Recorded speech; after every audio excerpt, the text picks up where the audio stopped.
does particle physics provide the grammar for human behavior? Wow, wonderful. I realized that the entire world is nothing but a phenomenon of particles, subatomic particles, the variation of particles and wave, the great uncertainty principle of Werner Heisenberg. So I could see the basic wave pattern in existence in the very moment of planet Earth, like sun appearing and disappearing, moon appearing and moon disappearing, the season changing, and the flight of the birds, and the movement of the trees and the branches in the wind, the appearance of the mist around the mountains. Everywhere I could see the behavior of particle physics. Of Capra, written in the front of his book, The Tao of Physics, the entire universe is nothing but a dance of Shiva. Shiva was reflected in the particle behavior of the universe. So they say particles are particles on Mondays and Thursdays and waves on Wednesdays and Fridays. That uncertainty, that is there everywhere. Existence is uncertain, not only for human beings, for the entire planet. Particles physics provides the grammar. Oh, it's beautiful. It's a very poetic question of human behavior. How particles form molecules and how molecules become matter and things like that. This is the way human beings develop. I have created a theory of human development, totally different from all existing theories. So, first expression appears, even in the womb, at a particle level, okay? And then the responses, then the behaviors, then the actions, and so on and so forth. The 6 components which I explained in my previous answers to the questions of Gemini.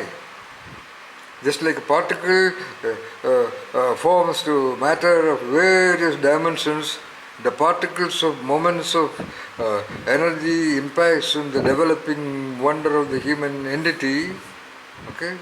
Expressions and responses and behaviors are formed.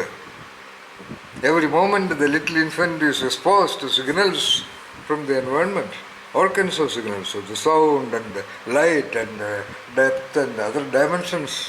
Okay. Every millisecond the brain is receiving new and new signals. Brain is a high fidelity record.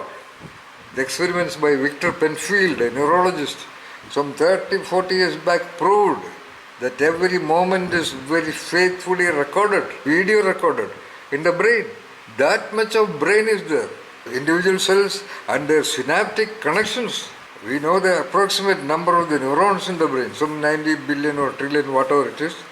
And each of them are connecting with multiple other neurons by synaptic junctions of jumping of electric current from one to the other, and let us see what is the prapancham, what is the universe inside the human entity also.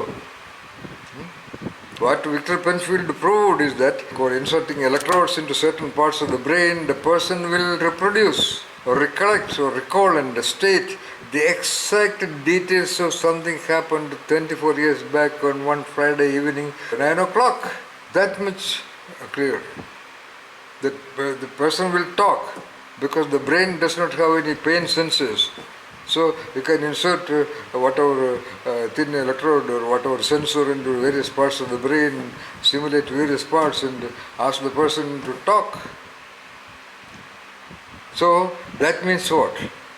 Every millisecond of sensory data or experience data or thought data or memory, whatever, of that human engine, they're all recorded and they're all amassing and they're all forming into the universe of the mind. Like varied particles form molecules and molecules into matter and things like that. That is the grammar of the structure of human behavior. We are talking about behavior.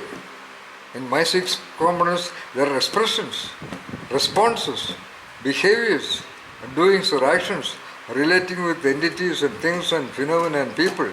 And then there is great language. All these are so-called, in general, the behavior of a human being. In fact, entire psychology, we can say, somebody says it is the study of human behavior. So look at the development of an expression. Look at the development of language in a child. vis-a-vis particle physics or the science of the matter of the world, how explaining the formation of all those things. First there is a sounding, the particle of sounding, then continuity of sounding, and then that continuity of sound is converted into words, and that words forming sentences, and sentences forming a continuity of connection, and then the language, and so on and so forth. There's a fine parallel anyway to conclude between physics and the human being. That's why most of the physicists become philosophers. A person who is in love with physics is very likely to become interested in the so-called spiritual search. That much is the connection between physics and human condition, especially particle physics as they have used it. Because human beings are also nothing but an assemblage of particles, trillion cells in the entire body. Every neuron is a particle, let us say so, at that level. Of course, it is of the size of, I don't know what is the size of a particle. It must be very much, very incredibly small. It could not be seen. Particle is, after all, only an assumption. Only Richard Feynman designed the so-called bubble chamber.